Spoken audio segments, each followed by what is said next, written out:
The credit card terminal let out a sharp, jagged beep. Declined. The sound was loud enough to echo in the sterile hallway. It felt like a slap. I stared at the little gray machine, praying it was a mistake. Praying the magnetic strip was just dirty. But the red light didn't blink. It glared. "I'm sorry, Miss Brown," the nurse said. Her voice was soft, wrapped in that professional pity I had grown to hate. "The transaction didn't go through. Do you have another card?" I didn't have another card. I didn't have $5, let alone the deposit for emergency vascular surgery. My phone vibrated in my pocket. A single heavy buzz against my hip. I didn't need to look to know who it was.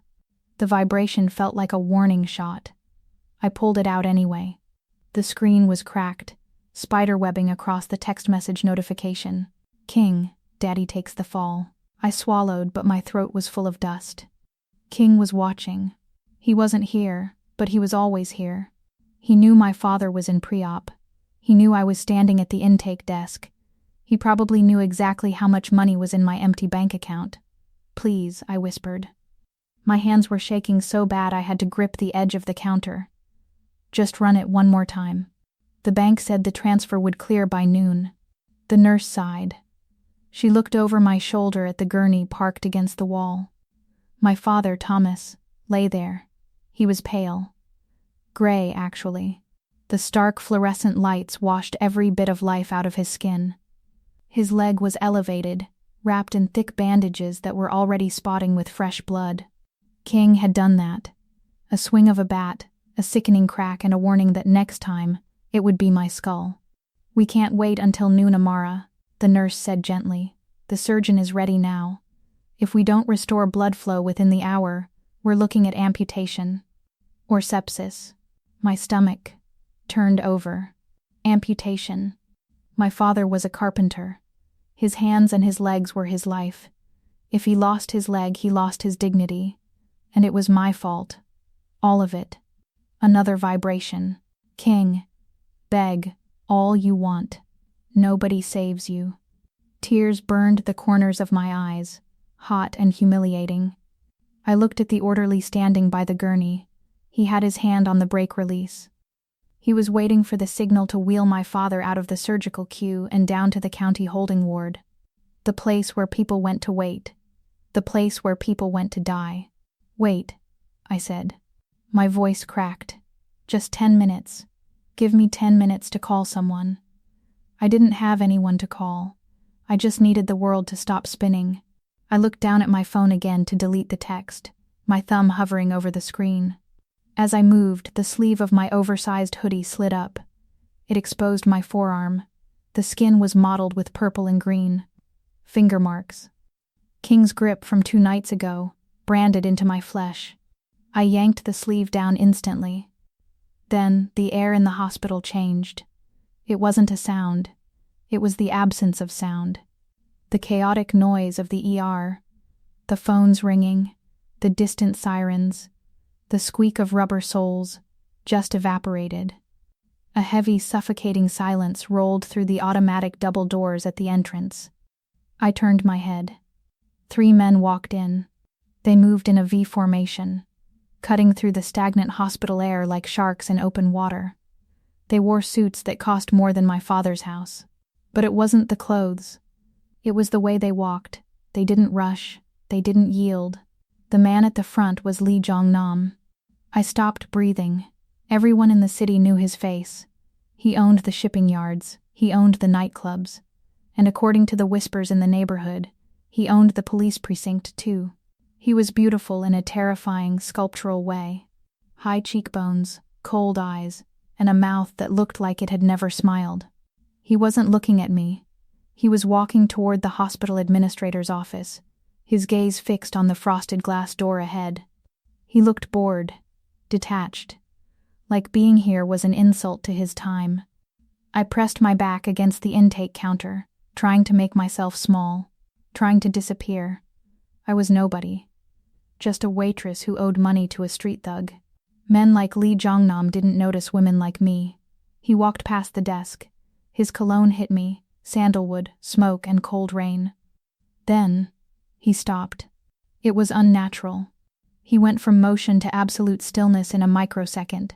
He didn't turn his body. He just turned his head. His eyes found me. They were dark. Endless. They swept over my face, taking in the sweat on my hairline, the terror in my eyes. Then, his gaze dropped.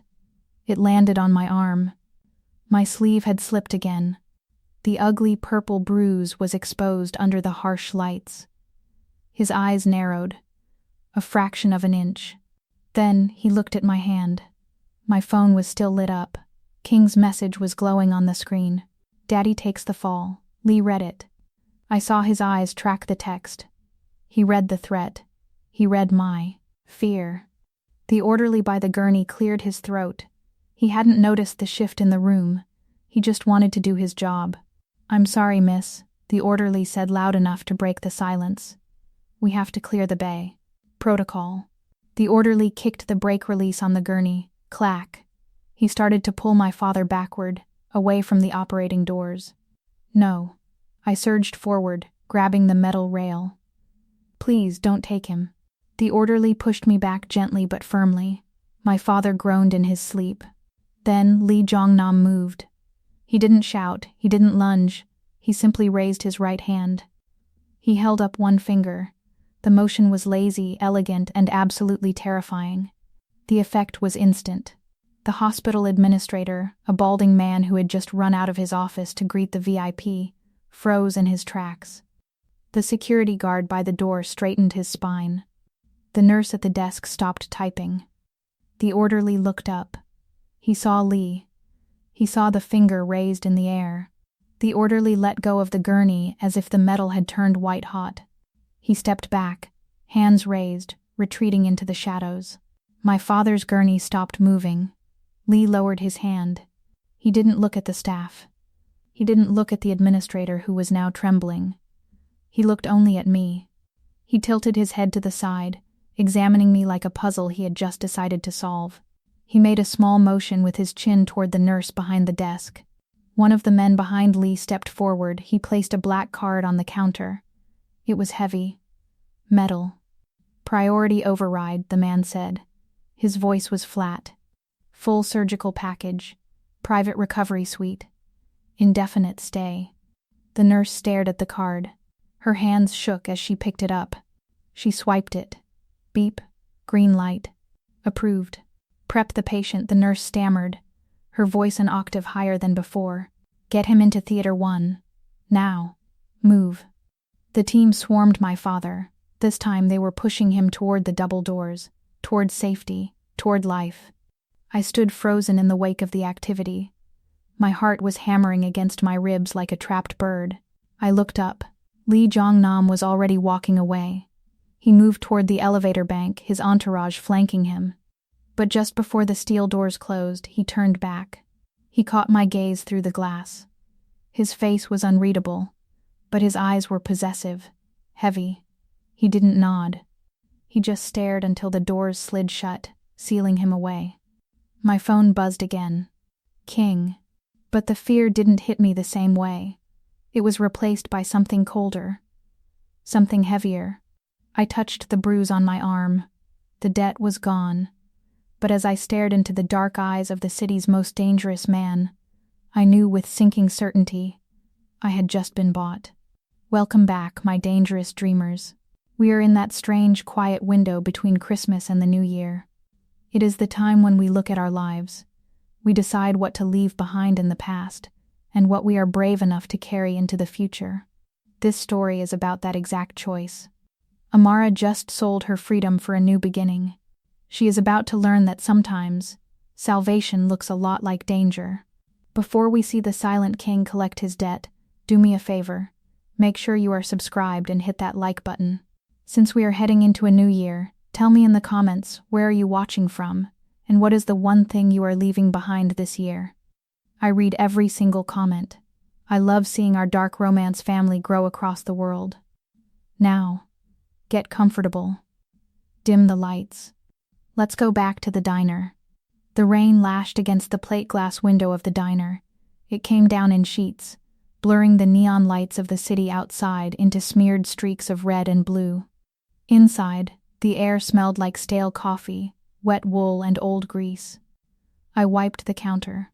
Circular motions. Wax on, wax off. My arm ached. The bruise hidden under my uniform sleeve throbbed in time with my heartbeat, a dull, heavy reminder of the hospital. But my father was in a private room. He had a vascular surgeon with 3 degrees monitoring his pulse. He was safe. For the first time in months, I could breathe. I glanced at the clock on the wall. 200 a.m. The graveyard shift. The diner was mostly empty. Just a trucker nursing a pie in the corner, and him. I tried not to look at booth 4, the booth in the far back. The shadows clung to that corner like spiderwebs. Jong Nam had been sitting there for 3 hours. He hadn't ordered food. He hadn't looked at his phone. He had ordered a single cup of black coffee, and he hadn't taken a sip. He just sat there. His suit was immaculate, a sharp charcoal gray that looked out of place against the cracked red vinyl of the booth seats. He was watching me. He didn't try to hide it. Every time I filled a sugar shaker, every time I poured a refill, I felt his gaze. It was a physical weight, pressing between my shoulder blades. He was a predator waiting by the watering hole, silent, still, terrifying. I went back to the coffee pot. My hands were steady, but my nerves were fraying. Why was he here? He had paid the debt. He had bought the surgery. Why wasn't he sending a bill? Why was he sitting in a greasy spoon diner in the middle of a thunderstorm? The brass bell above the entrance door jingled violently. A gust of wind swept rain into the entryway. Then came the heavy, wet squeak of boots on linoleum.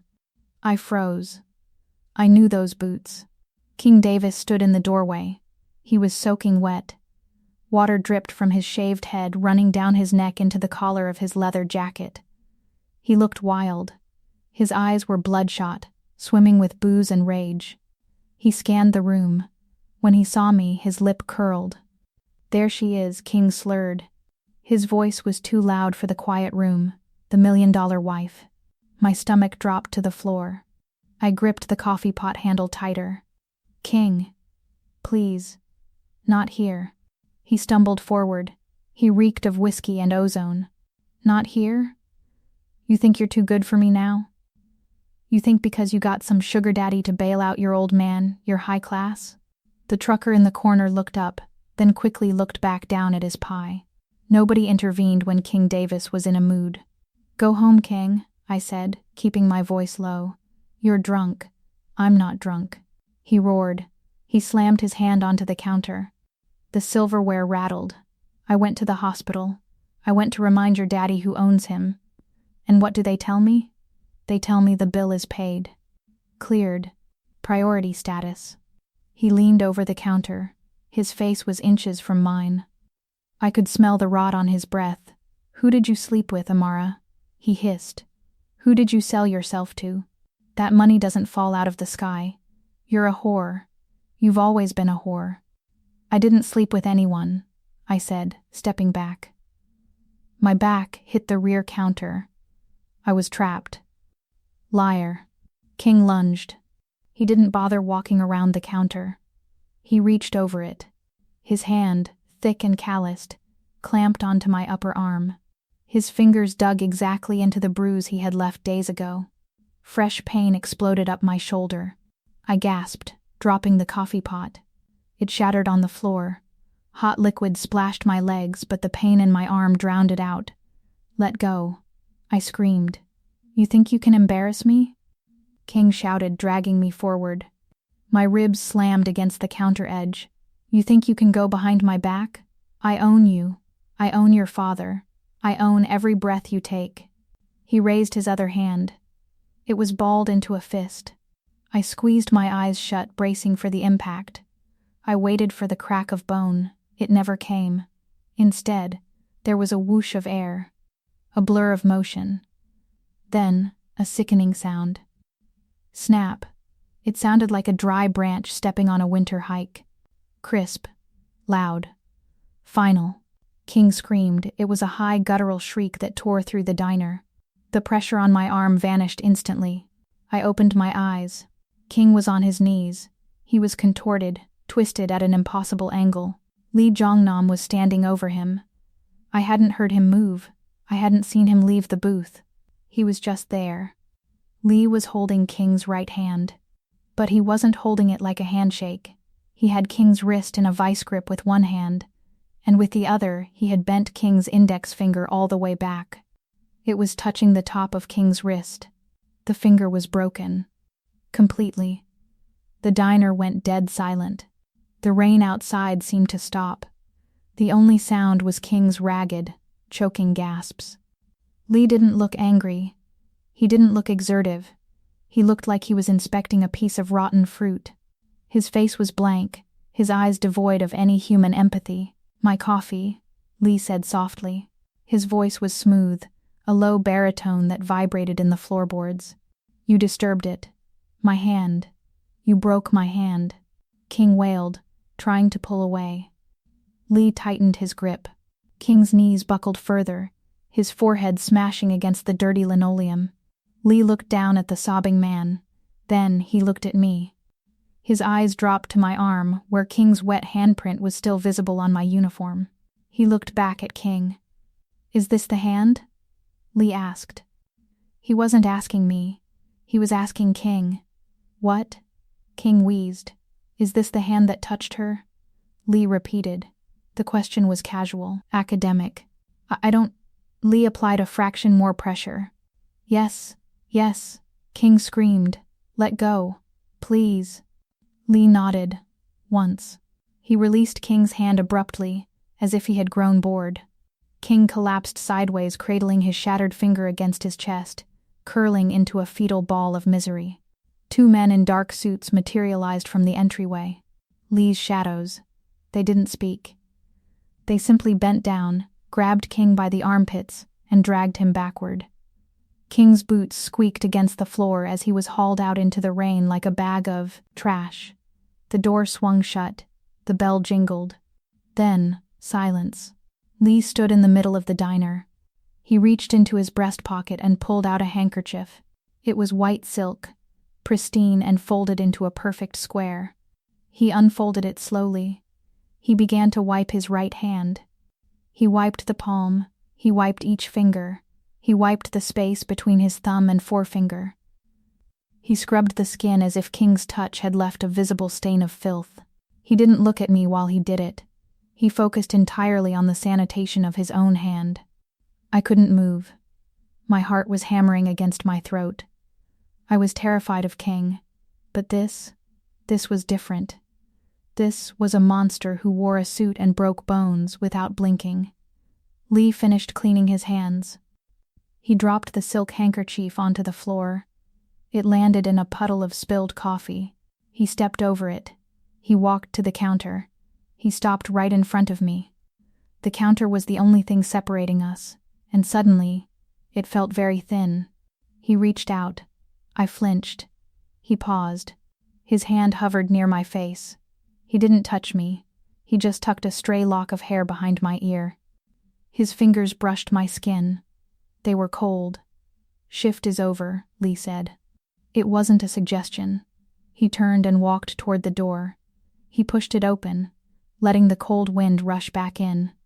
He didn't look back to see if I was following. He knew I would. "Get in the car."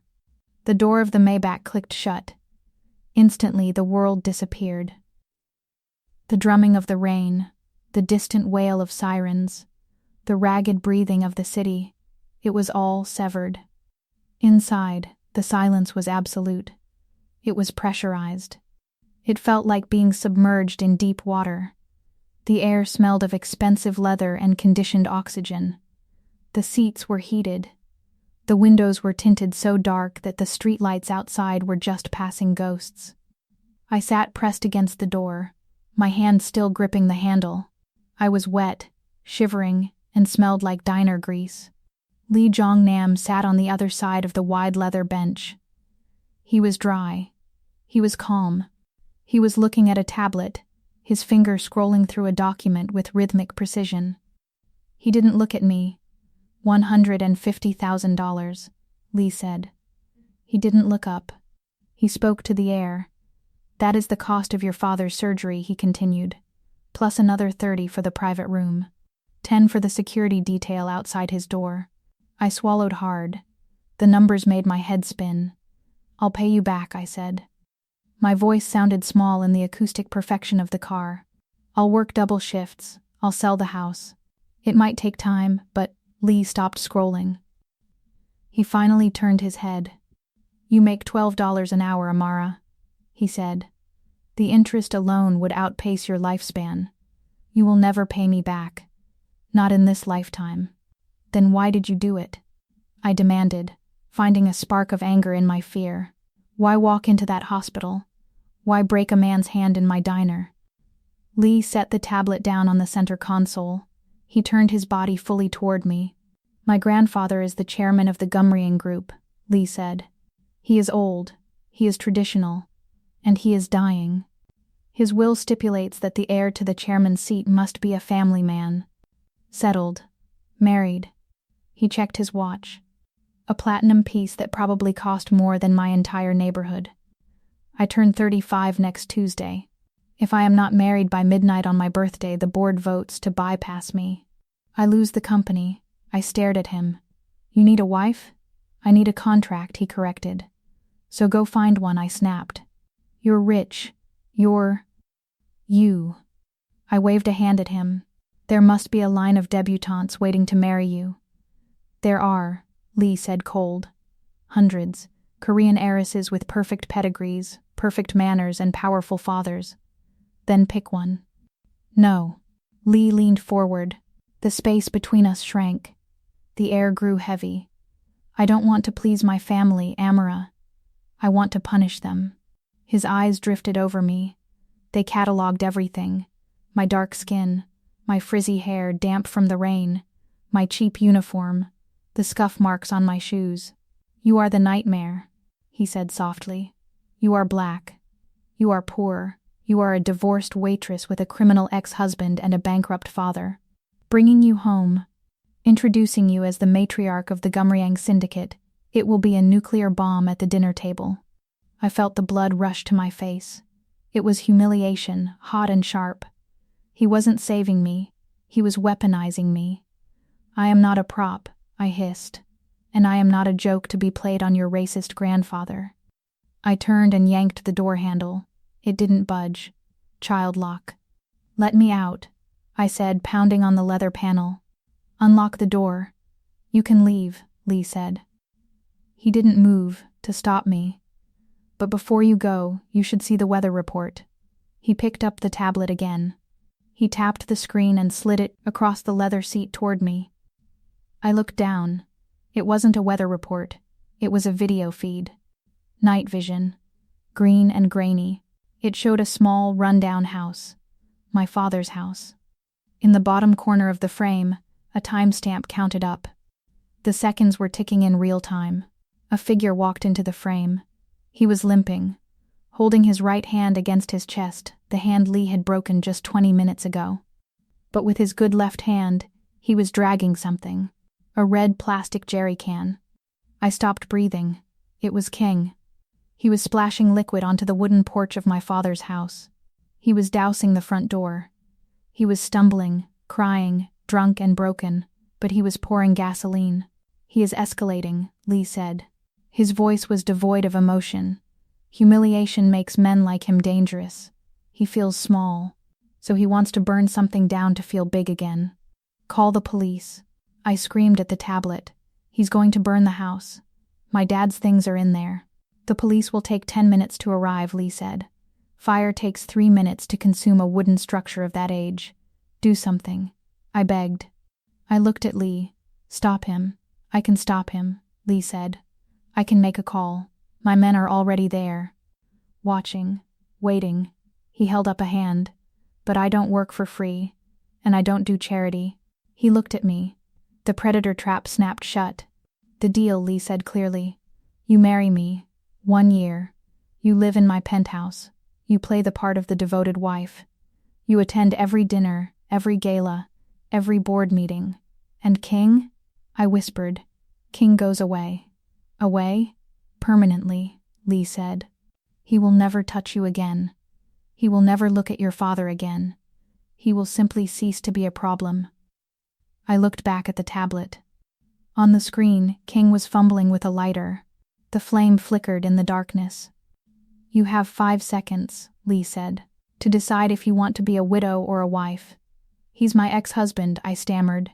He is a dead man walking, Lee corrected. The only question is whether he takes your father's house with him. Lee tapped the tablet screen. The video minimized. A document appeared. A digital contract. Sign, Lee commanded. And the lighter goes out. My hand shook. I looked at the contract. I didn't read the words. I couldn't. The letters were swimming. If I sign this, I said, my voice trembling, I belong to you. Yes, Lee said. You do. I can't see my dad? Not until the year is up. It's too dangerous. You are mine now, exclusively. On the screen, the flame in King's hand grew brighter. He was bringing it down toward the gasoline-soaked wood. 3 seconds, Lee said. I didn't think. Instinct took the wheel. I reached out. My finger hit the tablet. I scribbled a jagged line across the signature box. Done. Lee took the tablet back immediately. He didn't smile. He didn't gloat. He tapped the screen once. Execute, he whispered. On the video feed, 2 shadows detached themselves from the darkness of the yard. They moved faster than King. One of them tackled him before the lighter hit the wood. The feed cut to black instantly. It is handled, Lee said. He slipped the tablet into his briefcase. He tapped the partition glass that separated us from the driver. Home, Lee said to the driver. The engine purred. The car began to move, gliding forward like a ship launching into the dark ocean. I sat back against the door, pulling my knees to my chest. The adrenaline crashed, leaving me cold and hollow. Stop shaking, Lee said. He didn't look at me. He was already reading another document. It makes you look weak. And my wife is not weak. I looked out the window as the city blurred past. The debt was gone. The fire was out. But as the skyline of the city tilted and we began the ascent toward the wealthy district, I realized the truth. I hadn't escaped the fire. I had just agreed to live in it. The elevator doors slid open with a whisper. There was no hallway. There was no foyer. There was just space. I stepped out onto floor-to-ceiling marble. It was white, veined with gray and polished to a mirror shine so perfect I could see the scuff marks on my sneakers reflected in it. The penthouse didn't look like a home. It looked like a mausoleum for a pharaoh who hated color. Everything was glass, steel, or black leather. The walls were windows exposing the entire city of Seoul sprawled out 70 floors below. It felt like standing on the edge of a cliff. Your room is the second door on the left, Lee said. He walked past me without stopping. He didn't offer to take my bag. Do not enter the east wing. That is my workspace. Is there a kitchen? I asked.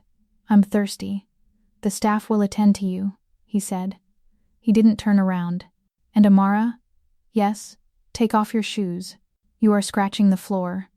He disappeared down the hall. I looked down at my worn-out sneakers.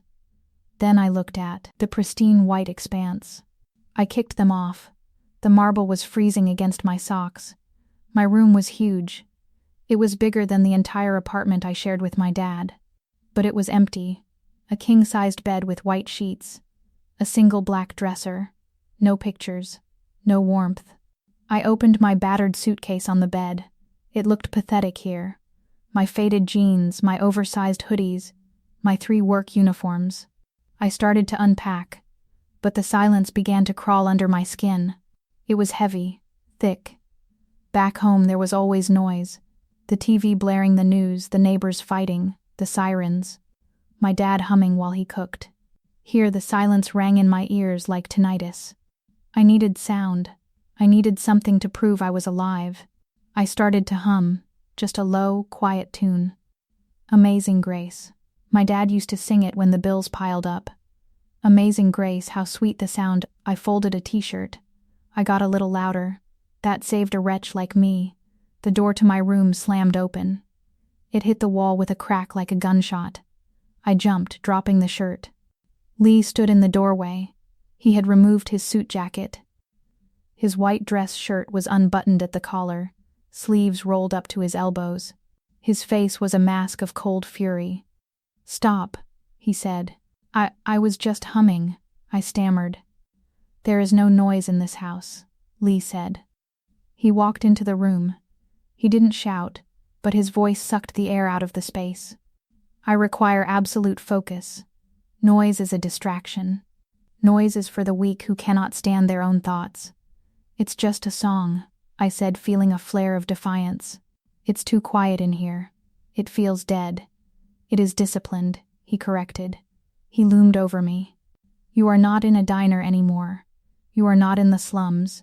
You are in the house of the Gumriang heir. You will learn to be silent." He stared at me until I looked away, until I nodded. "Good," he whispered. "Dinner is at 7. Do not be late." He turned and left. The silence rushed back in, colder than before. At 7:00 p.m. sharp, I walked into the dining room. It was a cavernous space dominated by a long table made of black obsidian. A crystal chandelier hung above it, looking like a frozen explosion of ice. An older woman stood by the sideboard. She wore a severe black uniform. Her hair was pulled back so tight it pulled at her eyes. This was the head housekeeper. She had introduced herself earlier only as Mrs. Pack. She didn't bow. She didn't smile. She looked at me with open disdain. I looked at the table. There was only one place setting.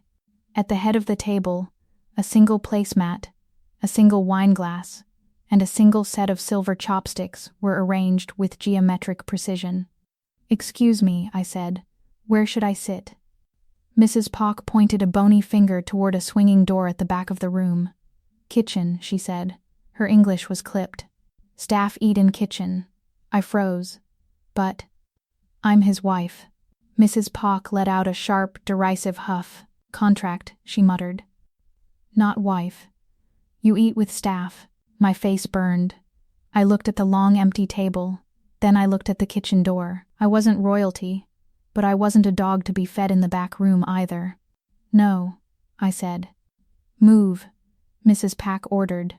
She stepped forward, trying to herd me away. I said no. "Is there a problem?" Lee's voice cut through the room. He walked in from the hallway. He had changed into a fresh shirt. He looked immaculate.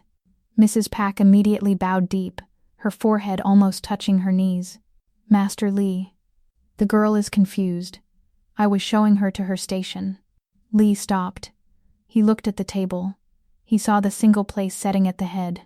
He didn't speak. He walked to the table. He picked up the wine glass. He inspected it in the light. Then he dropped it. It shattered on the obsidian table. The sound was bright and violent. Mrs. Pack flinched. "Master? Who set this table?" Lee asked softly. "I did, master. You thought, Lee interrupted. He looked at her. "You thought you could decide the hierarchy of my house?" She is not of our world," Mrs. Pack stammered, casting a hateful look at me. "It is improper. She is my wife," Lee said. "On paper, and in this room. If you disrespect her, you disrespect my signature. And if you disrespect my signature, you are useless to me." He pointed to the door. "Get out. Master. Please. I have served the Gumriang family for 30 years. Get out." Lee roared. The sudden volume made both of us jump. "You are fired. Leave the premises within the hour. If you are still here when I finish my meal, security will remove you." Mrs. Pack turned pale.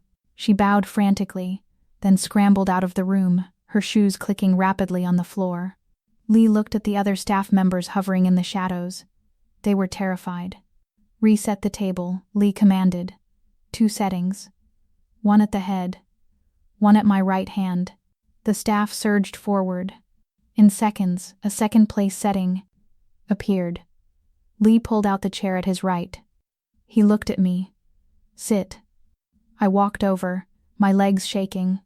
I sat down. "You didn't have to fire her," I whispered as the staff poured water into my glass.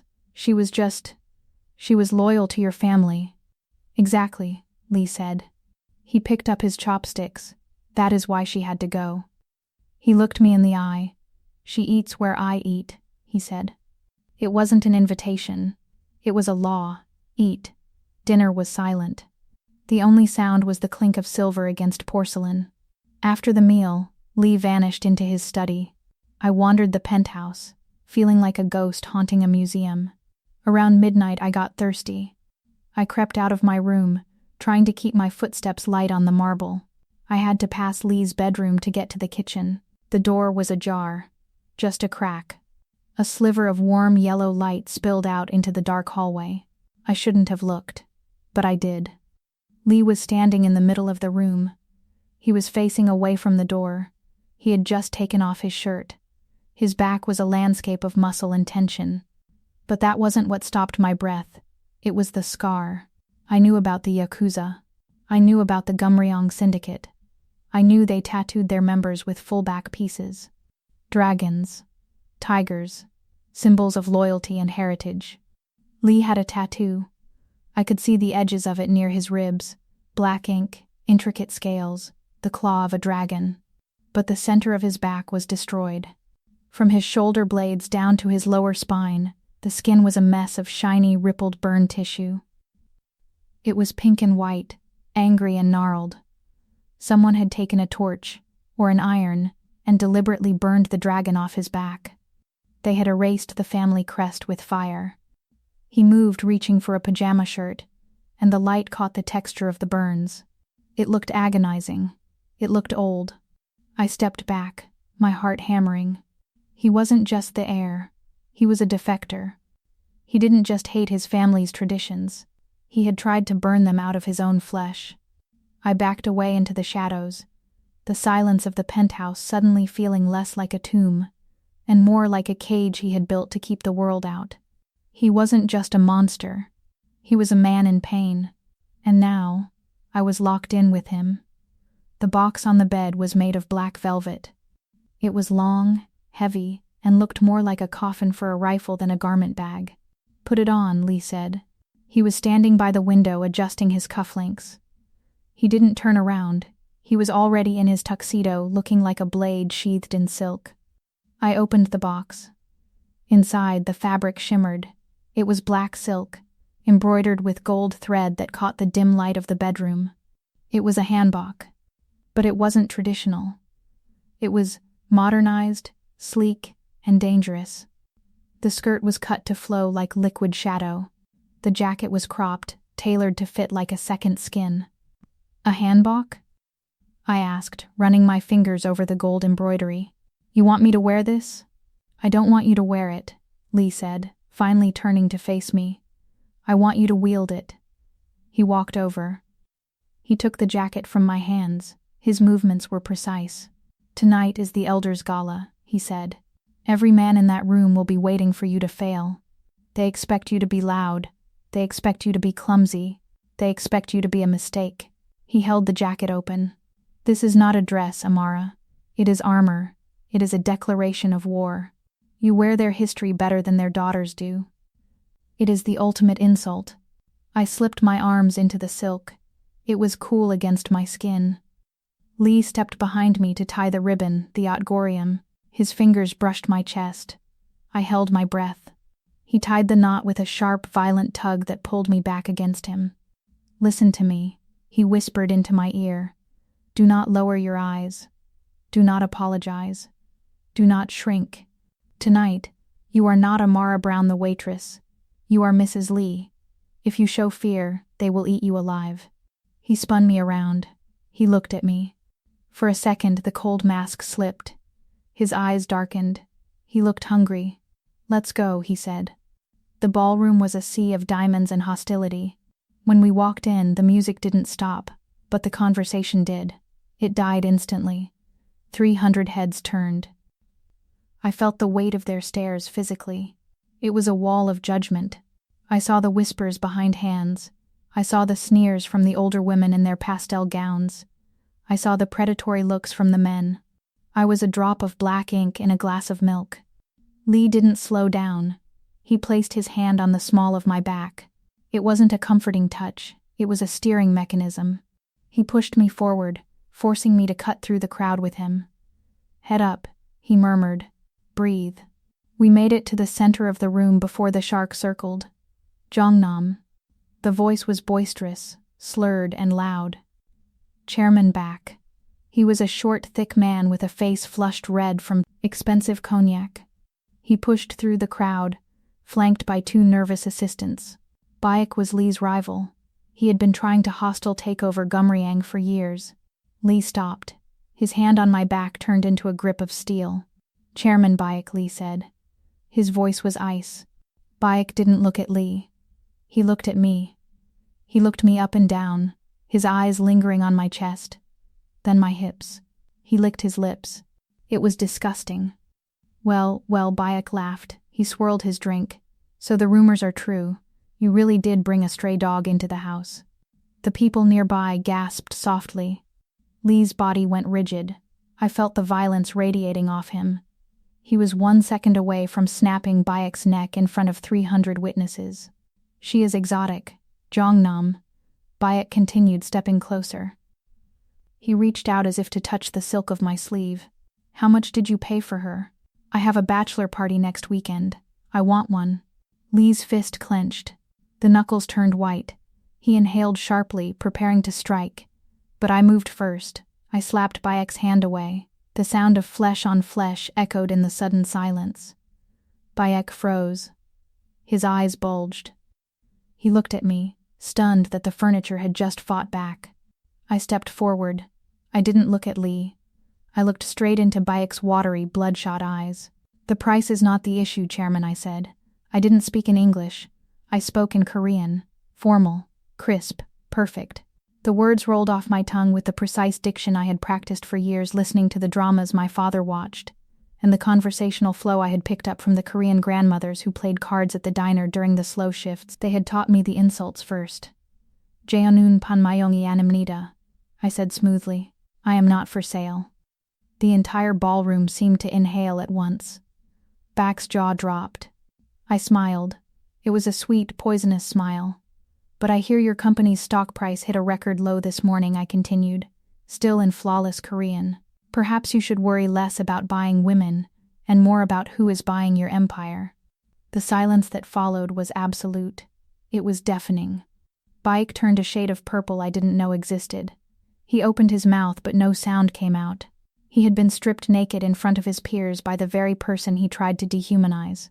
I felt Lee's hand on my back relax. Then the fingers spread. He wasn't steering me anymore. He was claiming me. We are leaving, Lee announced. He didn't look at Baek. He looked at the room. My wife is tired of the noise. He turned me around. We walked out. This time, nobody whispered. They just watched. And they looked afraid. The valet brought the Maybach around. We got in. As soon as the doors closed, the adrenaline crashed. My knees gave out. I slumped against the leather seat, my heart hammering against my ribs like a trapped bird. I couldn't breathe. I had just insulted one of the most powerful men in Seoul. I think I'm going to be sick, I whispered, pressing my forehead against the cool glass of the window. Look at me. Lee's voice was low, rough. I turned. He wasn't sitting on his side of the car. He had slid across the bench. He was inches from me. His eyes were blazing. He reached out and grabbed my chin. His fingers were hot. He tilted my face up, forcing me to meet his gaze. You speak Korean, he said. It wasn't a question. I picked it up, I managed to say. At the diner. The old ladies. They liked me. Lee laughed. It was a short, dark sound. He looked at me like he had never seen me before, like I was a new weapon he had just discovered in his arsenal. You destroyed him, Lee said. His thumb brushed over my lower lip. Baek. You didn't just insult him, you emasculated him. In his own language. The air in the car shifted. The fear evaporated, replaced by something thick and electric. The space between us felt charged. Lee moved closer. His leg pressed against mine. The friction sent a jolt of heat through the silk of my dress. I thought I bought a victim, Lee whispered. His eyes dropped to my mouth, then back to my eyes. I thought I bought a prop to annoy my grandfather. His hand slid from my chin down to my throat. His grip was firm, possessive. He could snap my neck, or he could kiss me. I didn't know which one I wanted. I was wrong, he murmured. He leaned in. His breath ghosted against my lips. He smelled of expensive scotch and violence. You are not a victim, Amara. You are a natural. He pulled back, just an inch, denying us the contact. The torture was deliberate. He sat back against the seat, but he kept his hand on my neck. His thumb stroked my pulse point, feeling the frantic rhythm of my heart. He smiled, a real dangerous smile. You looked dangerous tonight, Amara. Do it again. I was actually starting to like the silence. It had been 7 days. 7 days since the contract. 7 days since the gala. I sat on the white leather sofa, my legs tucked under me. I was wearing silk pajamas that cost more than my car. A cup of jasmine tea steamed on the table. Outside the floor-to-ceiling windows, the lights of Seoul blinked like millions of indifferent stars. It was peaceful. For the first time in my life, I wasn't waiting for a bill collector to call. I wasn't waiting for a landlord to knock. I wasn't waiting for King to throw a bottle. I felt safe. Then the phone buzzed. It wasn't my old phone. Lee had thrown that in the trash the night I moved in. This was the encrypted device he had given me, a sleek black slab of glass that was supposed to be untraceable. It was only for emergencies. It was only for him. It sat on the marble coffee table, vibrating. Bzzz, bzzz. I frowned. Lee was in the west wing of the penthouse. Why was he texting me? I picked it up. Unknown number. My stomach tightened. A cold drop of dread landed in my gut.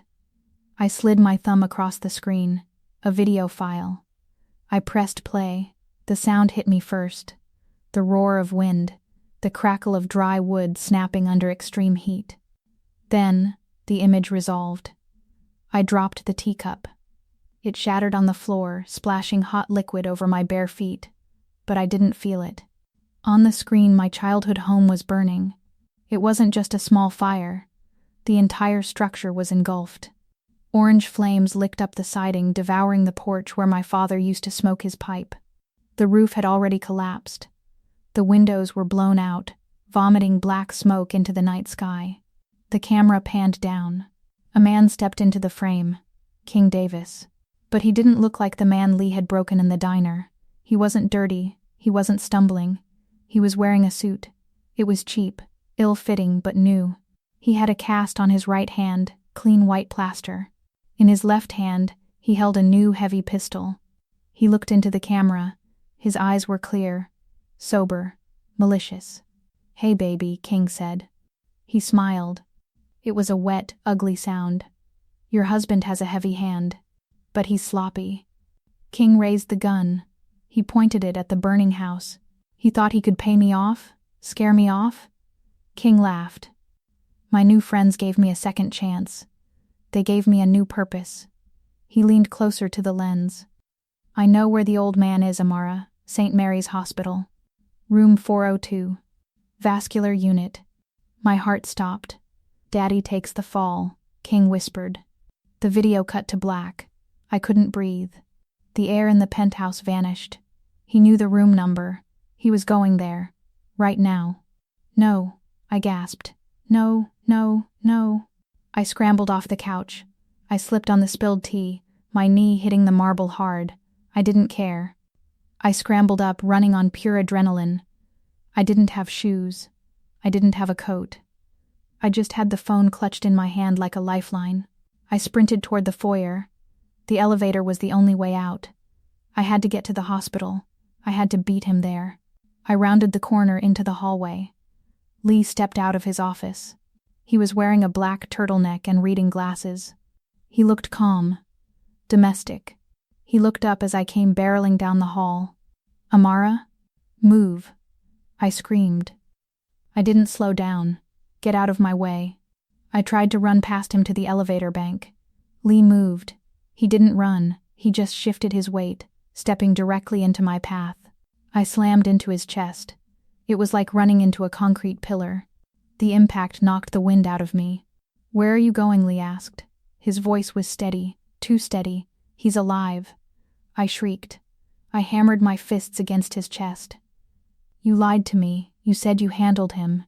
You said he was gone. Lee caught my wrists. He didn't squeeze. He just held them. Who is alive? Explain. King. I ripped my hands away, or I tried to. Lee's grip was iron. He burned the house. He's going to the hospital. He knows the room number. I kicked him. I was barefoot, so it hurt me more than him. But I didn't care. I kicked his shins. I clawed at his shirt. Let me go. I have to save him. He's going to kill my dad. Amara, stop. I hate you. I screamed, the tears finally bursting out, hot and blinding. You promised. You bought me, and you promised. I threw my entire body weight against him, trying to shove him toward the wall. He didn't budge an inch. Instead, he moved in. He stepped into my space, collapsing the distance. He wrapped his arms around my waist. No, I wailed. He lifted me. He picked me up off the floor completely. My feet dangled in the air. I thrashed, kicking at the empty space, twisting my body. I was fighting for my father's life. But Lee was immovable. He was a statue of muscle and control. He clamped my arms to my sides, pinning me against him so I couldn't hurt myself or him. System, Lee said. His voice was a low growl against my ear. Lockdown. Code red. Click. Click. Click. Click. The sound of heavy bolts sliding home echoed through the penthouse. The elevator lights died. The steel shutters on the windows began to descend. No. I sobbed, my fight draining away as the realization hit me. I was trapped. Please. Please let me go. He's going to kill him. Lee turned and carried me back into the living room. He walked as if I weighed nothing. He sat down on the sofa, keeping me pinned on his lap. Breathe, he ordered. If you pass out, you cannot help your father. You don't understand, I choked out, my face buried in his sweater. He sent a video. Lee went still. Show me. He loosened his grip just enough for me to move my arm. I brought the phone up. My hands were shaking so badly I almost dropped it. I played the video. The fire roared. King spoke. The threat was delivered. Lee watched it. He didn't flinch at the fire. He didn't react to the gun. He watched with the cold, analytical intensity of a surgeon looking at a tumor. He watched it twice. On the second viewing, he paused the video. He zoomed in on King's jacket. There, on the lapel of the cheap suit, was a small enamel pin. It was gold. A serpent coiled around a sword. The crest of the Bukyu clan. Chairman Baek's private enforcers. Lee's face changed. The domestic calm vanished. The mask of the businessman evaporated. Beneath it, something ancient and terrifying woke up. His eyes went dead. The temperature in the room seemed to drop 10 degrees. He has backing, Lee said softly. He's going to the hospital, I whispered, grabbing Lee's shirt. We have to call the police. The police are on Baek's payroll, Lee said. If we call them, they will delay the response just long enough for King to finish the job. Then what do we do? I cried. We can't just sit here. Lee set the phone down on the table. He stood up, lifting me and setting me on the cushion. He walked to the wall panel. He pressed a button. Security Detail Alpha. Lee spoke into the intercom. Target is St. Mary's Hospital. Room 402. Hostiles inbound. Lethal force authorized. Secure the patient. Move him to the safe house. Execution immediate. Copy, boss. A voice crackled back. We are 2 minutes out. Lee turned back to me. I was shivering. The shock was setting in. You missed him, I said accusingly. You said you handled it. Lee walked over to the window. The steel shutters were half closed, slicing the view of the city into bars. He looked out at the darkness. He didn't make excuses. He didn't apologize. I didn't lie, Amara, he said. His voice was heavy, vibrating with a dark, suppressed rage. I made a mistake. I treated a predator like a pest. I showed mercy. He turned to face me. His eyes were black holes. I left a rat alive, Lee said. And now I have to burn the whole city to kill it. The doors to the east wing were black oak. They stood 12 feet tall, sealed shut, looking less like a doorway and more like the gates to a fortress. I paced in front of them, my bare feet slapped against the marble floor. 10 steps left. Turn. 10 steps right. Turn. Lee was behind those doors. He was in his war room, coordinating a strike team to save my father. He had told me to wait. He had told me to trust him. But trust was a luxury I couldn't afford. My phone buzzed again. It sat on the coffee table where I had left it, vibrating against the glass like a trapped insect. I lunged for it. Incoming video call. Unknown. My thumb hit the green button before I could think. The screen flickered. Static hissed, loud and sharp. Then the image resolved. It was tight on a face. "Daddy?" I whispered. My father looked terrible. His skin was gray, covered in a sheen of cold sweat. His eyes were wide, darting frantically around the room. A piece of duct tape was plastered across his mouth, but it was peeling at the corner. He was making a sound. A high, thin whine of pure terror. The camera pulled back. A hand entered the frame. It was holding a knife. A jagged, rusted hunting knife. The blade pressed against the bandages on my father's leg. The leg that was supposed to be healing. The tape on his mouth was ripped off. "Amara." He screamed. His voice was a wreck. "They're hurting me.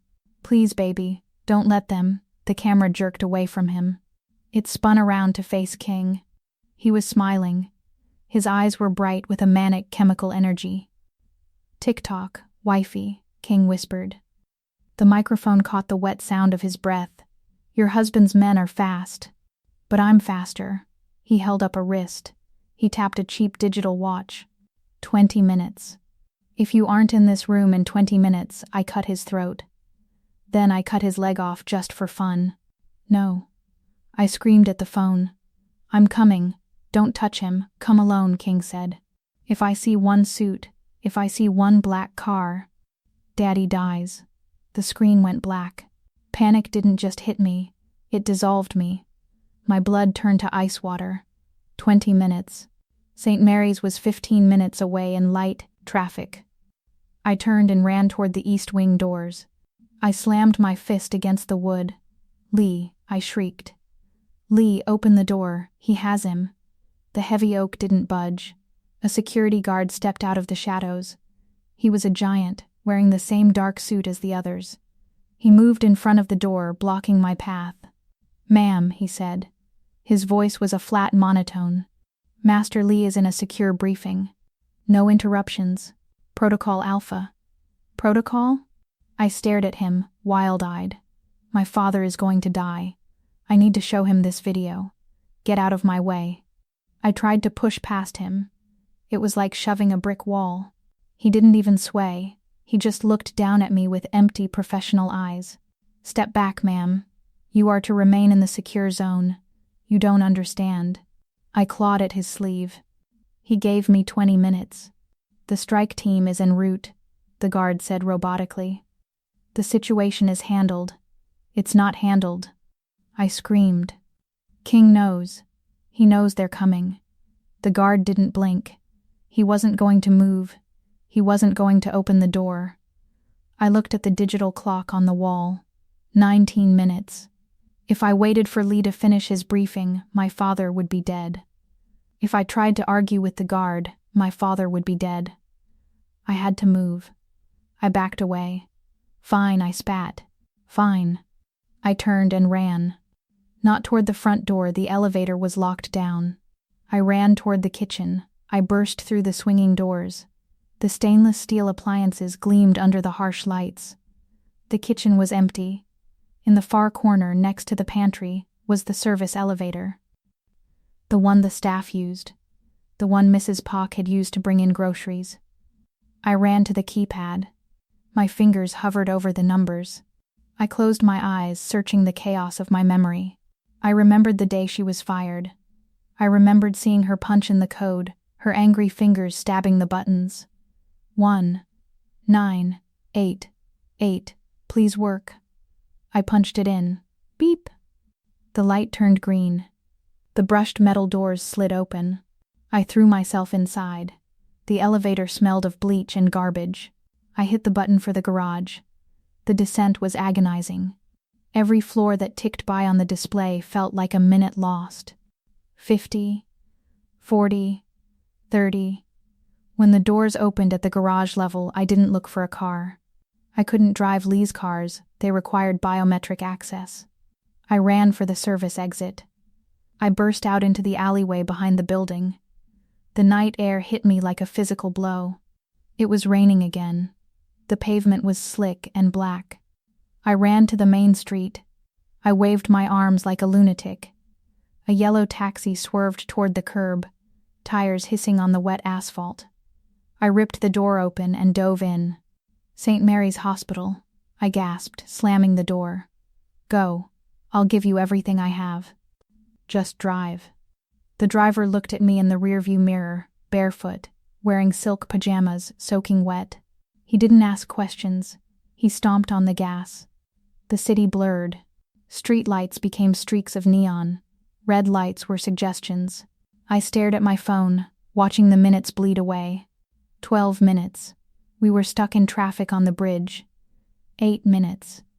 We cleared the congestion. 5 minutes. The hospital came into view. Here. I yelled. Stop here. I threw the secure phone onto the seat. It was worth $1,000, more than enough for the fare. I didn't care. I scrambled out of the car before it fully stopped. I hit the sidewalk running. The concrete tore at the soles of my feet, but the pain was distant. I sprinted toward the emergency room entrance. The automatic doors slid open with a wheeze.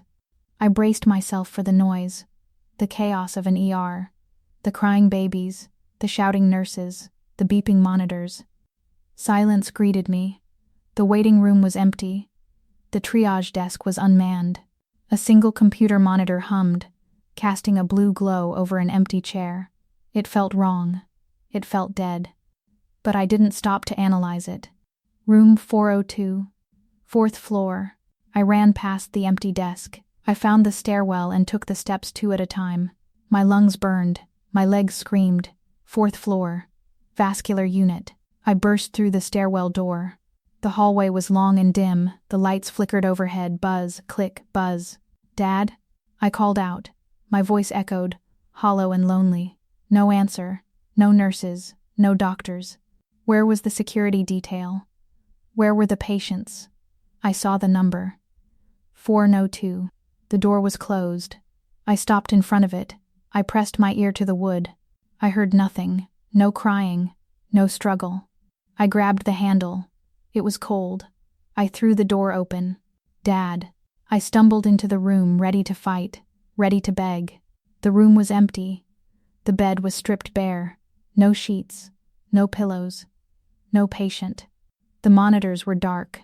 The IV pole was a skeleton in the corner. There was no blood. There was no sign of a struggle. In the center of the room, facing the door, sat a single metal folding chair. I froze. My brain tried to process the image. He's not here. He was never here. The video. The background wall in the video was blue. These walls are green. It was a set. A trick. A sound behind me. Click. The door I had just rushed through closed. The lock engaged with a heavy metallic thud. I spun around.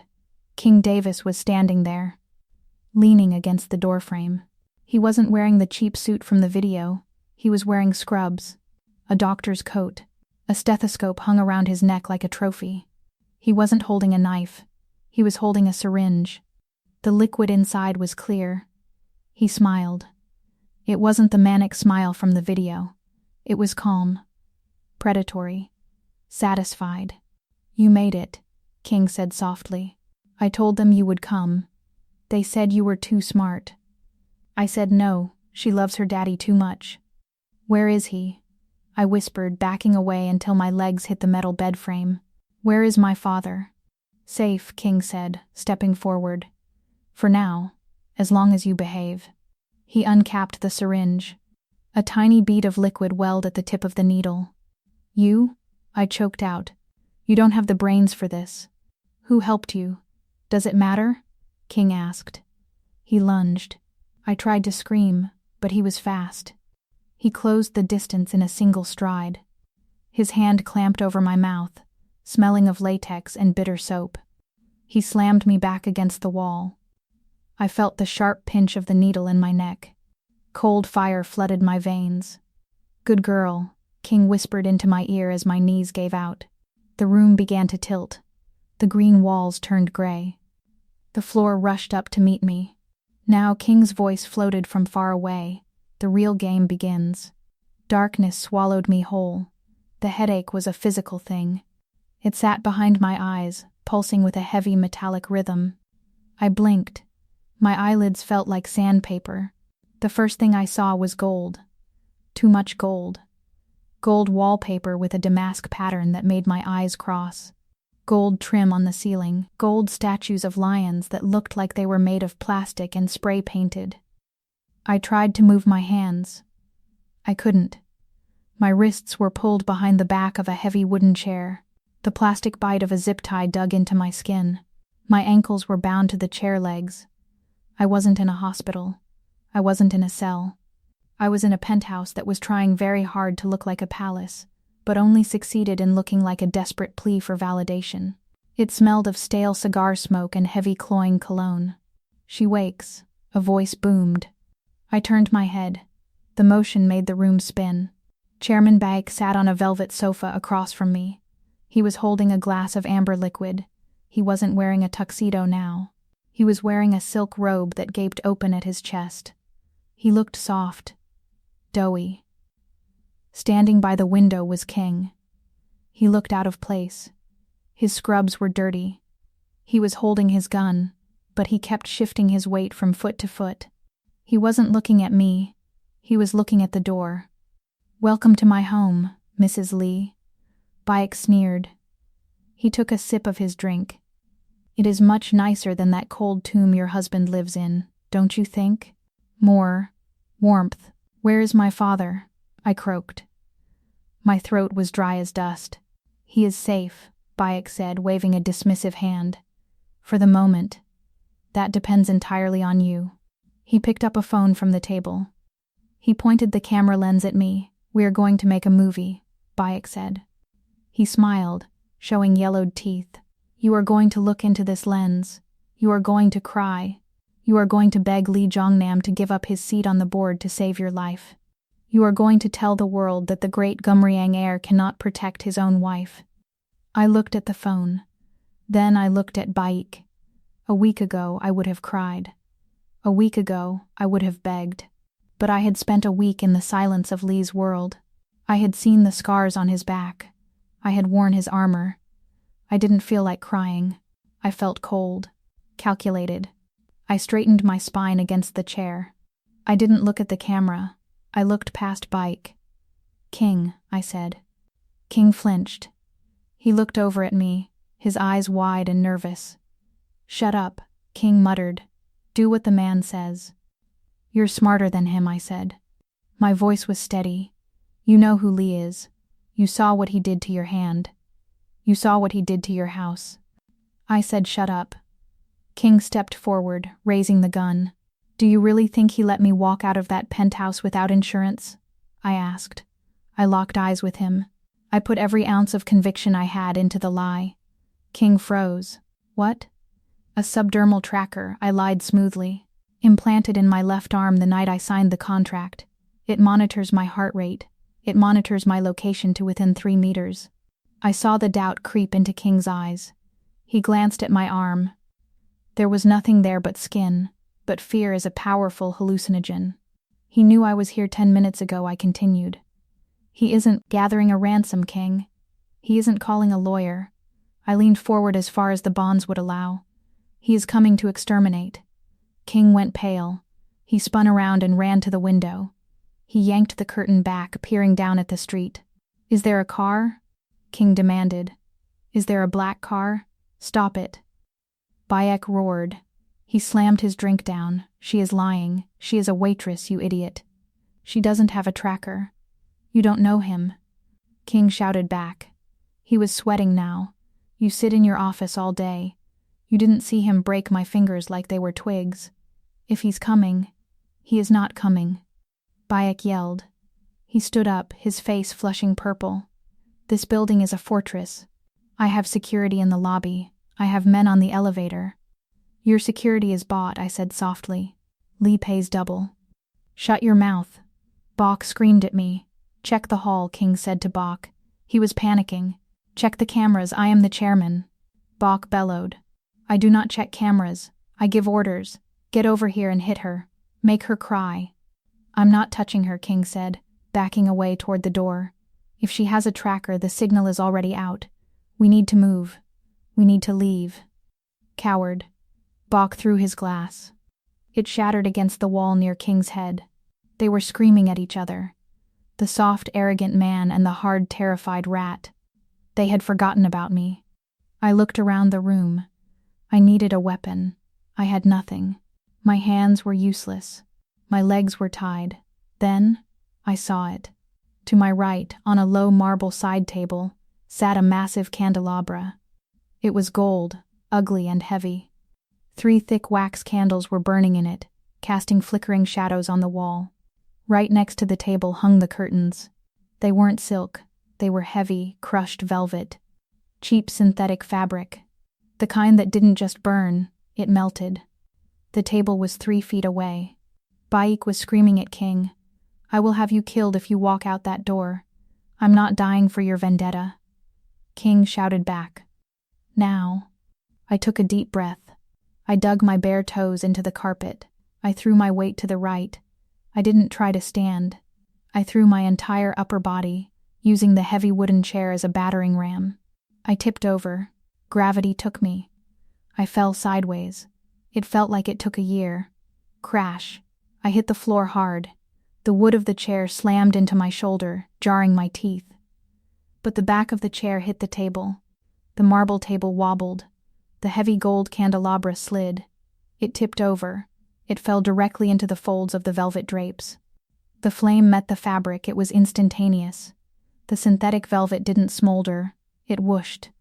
A sheet of orange fire raced up the curtain like a living thing. Black smoke, thick and oily, billowed out immediately. What the? King spun around. Fire. Bayek shrieked. My drapes. My Italian drapes. The fire jumped. It caught the tassels. It caught the carpet. The heat was sudden and intense. The sprinklers, King yelled. Why aren't they going off? I disconnected them in this room. Bayek stammered, coughing as the black smoke rolled across the ceiling. The water damage risk to the art. You idiot. King screamed. The fire was roaring now. It was consuming the wall. The smoke was dropping, a suffocating black blanket. I lay on the floor, my cheek pressed against the carpet. The air down here was still breathable, but it was getting hot. Help me. Bayek coughed, dropping to his knees. Untie her. We need her. Forget her. King yelled. He opened the door. I'm out. Come back. Bayek wheezed. The room was turning into an oven. The gold paint on the ceiling began to blister and peel. The plastic lions started to melt, their faces drooping into grotesque masks. I watched the flames climb. They were terrifying. They were destructive. But they were also a signal. Lee wouldn't need a tracker. He wouldn't need a phone call. He would see the smoke rising from the penthouse of his enemy. I coughed. The acrid taste of burning plastic filling my mouth. My shoulder throbbed. My wrists bled. But I didn't close my eyes. I watched the fire eat the tacky palace. I didn't wait for a savior. I lit a beacon. The heat was a physical weight. It pressed down on my chest, heavier than the smoke, heavier than the fear. The penthouse was a furnace. The velvet curtains had turned into pillars of black flame. The synthetic carpet was melting into a sticky, toxic tar. The fire alarm screamed overhead, a relentless, piercing shriek that vibrated in my teeth. Move. King screamed. He wasn't looking at me. He wasn't looking at Chairman Bayek, who was on his hands and knees clutching a melting gold statue to his chest and weeping. King was running. He scrambled over the back of the sofa, kicking a vase onto the floor. He sprinted toward the foyer. toward the elevator. Toward the only way out. I lay on the floor, still bound to the overturned chair. The smoke was thickest near the ceiling, so I could still breathe down here, but the air tasted like copper and burnt hair. I watched King run. I watched the rat try to leave the sinking ship. King hit the elevator call button. He slammed his fist against it. Again. Again. Come on. He shrieked. Come on, you piece of junk. The fire roared behind him. The paint on the walls bubbled and popped. Ding. The sound was absurdly cheerful. A polite, mechanical chime cutting through the chaos of the inferno. The brushed steel doors slid open. King exhaled a sob of relief. He surged forward. Then, he stopped. He skidded to a halt, his sneakers squeaking on the marble.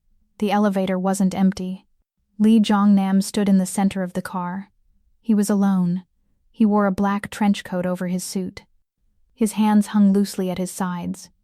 In his right hand, a matte black pistol pointed at the floor. He didn't look like he had run up the stairs. He didn't look like he was sweating. He looked like he was waiting for a meeting to start. Smoke drifted into the elevator, curling around his legs. He didn't blink. King made a noise, a strangled, high-pitched whimper. Lee took one step forward. King scrambled back. He tripped over his own feet, falling onto the foyer floor, then crab-walking backward, away from the elevator. Away from the monster in the coat. No, King gasped. No, stay back. Lee stepped out of the elevator. The doors tried to close behind him, bouncing off his shoulder before retracting. He walked into the burning apartment. King scrambled to his feet. He looked at the fire. Then he looked at Lee. He realized with terrifying clarity that the fire was the safer option. He ran back into the living room. He saw me. You. King roared. He lunged. He grabbed the back of my chair and hauled it upright. The sudden motion wrenched my shoulder, sending a spike of agony down my arm. I cried out. King grabbed a handful of my hair. He yanked my head back. He pressed the barrel of his gun against my temple. The metal was hot. Stop. King screamed at the smoke-filled doorway. One step closer and I paint the walls with her. Lee emerged from the smoke. He stopped. He was 10 feet away. The flames from the curtains illuminated his face. It was a mask of absolute frozen rage. He looked at the gun against my head. His eyes narrowed. He lowered his weapon. Just an inch. King laughed. It was a manic, hysterical sound. That's right. That's right, big man. Drop it. Drop the gun or she dies. Lee didn't drop the gun. He looked at me. His eyes locked onto mine. In the middle of the fire, in the middle of the noise, the world narrowed down to that connection. He wasn't looking at me with pity. He was looking at me with expectation. He was waiting. He needed a clear shot. I gritted my teeth. The heat was blistering my skin. The gun was digging into my skull. But I wasn't a victim. Not anymore. I was the woman who had burned this palace down. I didn't pull away. I leaned back. I threw my head backward with every ounce of strength I had left in my body. Crack. My skull collided with King's nose. It was a sickening, wet crunch. King howled. His grip loosened. His head snapped back. The gun wavered, pulling away from my temple for a fraction of a second. That was all Lee needed. He didn't hesitate. He didn't speak. He simply raised his right arm. Phut. The sound was quiet, suppressed. It was swallowed by the roar of the fire. King's head snapped back again. A small dark hole appeared in the center of his forehead. His eyes went wide. The scream died in his throat. He collapsed. He didn't slump. He dropped like a marionette whose strings had been cut. He hit the floor with a heavy thud. The gun skittered across the carpet. Dead. Lee stepped over the body. He didn't look down. He holstered his weapon in one fluid motion. He knelt in front of me. From his pocket, he produced a switchblade. Click. The blade flashed in the firelight. He reached behind me. One slash. The zip ties on my wrists snapped. Another slash. My ankles were free. I fell forward. He caught me. His arms went around me, solid and real. He pulled me against his chest. He smelled of rain and gunpowder. Amara, he whispered against my hair. His voice was rough, shaking. I buried my face in his coat. I knew you would come. Jong Nam. A pathetic wail came from the floor. Lee stiffened. He pulled back, keeping one arm around my waist to support me. He turned his head. Chairman Bayek was crawling toward us. He was coughing, his face streaked with soot and tears. He was dragging a heavy gold bust of himself. "Help me," Bayek wheezed. He grabbed the hem of Lee's coat. "The elevator. Take me to the elevator. We are family, Jong Nam. You cannot leave me here." The ceiling groaned. A chunk of plaster crashed down on the other side of the room, sending a shower of sparks into the air. The heat was becoming unbearable. Lee looked down at the old man. He looked at the hand clutching his coat. He kicked Bayek's hand away. "Family," Lee repeated. The word tasted like poison in his mouth. "Please," Bayek begged. "I will give you the shares. I will give you the territory. Just save me." Lee looked around the room. He looked at the melting statues, the burning drapes, the tacky gold-plated tomb Bayek had built for himself. "You wanted to buy my wife," Lee said. His voice was cold enough to freeze the flames. "You wanted to own things." He looked Bayek in the eye. "You love your gold, Chairman?" Lee stepped back, pulling me with him toward the foyer. "Burn with it." "No. No." Bayek screamed, trying to crawl after us. But the carpet in front of him caught fire, creating a wall of heat he couldn't cross. Lee didn't look back. He swept me up into his arms. He carried me bridal style, shielding my face from the smoke with his shoulder. He walked out of the apartment. He stepped into the elevator. The doors slid shut, sealing the screams and the fire away. The silence of the elevator was instant and shocking. The hum of the motor was the only sound. I looked up at him. His face was streaked with ash. There was blood on his collar, my blood from my split lip. "My father," I whispered. "Is he?" "Secured," Lee said. He looked down at me. The rage in his eyes was gone, replaced by a dark, consuming intensity. "My men have him. He is safe." I let out a breath I had been holding for an hour. My head fell back against his shoulder. "You started the fire," Lee said softly. "I had to," I murmured, my eyes closing. "I had to make sure you saw me." Lee tightened his grip on me. "I see you, Amara," he whispered. "I see nothing else." The elevator dinged, ground floor. The doors opened to the rainy night, and he carried me out into the cold, clean air. 3 months later, the winter frost had finally melted from the garden. I watched from the balcony as my father walked the stone path. His limp was gone. He looked stronger, healthier, but his eyes were constantly darting toward the perimeter walls where the armed guards stood like statues. "We need to leave, baby," he had whispered to me that morning. "That man, he isn't a businessman. He's a warlord." He was right. I walked back into the bedroom. My bag was already packed. The debt was paid. King was dead. The contract was fulfilled. I zipped the bag shut. Going somewhere? The temperature in the room dropped 10 degrees. Lee stood in the doorway. He leaned against the frame, his arms crossed, watching me with that familiar, terrifying stillness. "The contract is done," I said, lifting the bag. "King is dead. My father is healed. I'm taking him home." Lee didn't move. He pulled his phone from his pocket. He tapped the screen once. "Deleted," he said. "What?" "The contract," he said calmly. "It is gone. No digital footprint remains." "Then I'm free," I said, taking a step forward. Lee stepped into my path. He towered over me, blocking out the light. "The contract was for your safety, Amara," he whispered, his hand sliding up to cup my neck. His thumb rested on my pulse. "You are safe now, but do not mistake safety for freedom." He leaned down, his forehead resting against mine. "You are not free. You are mine." My breath hitched.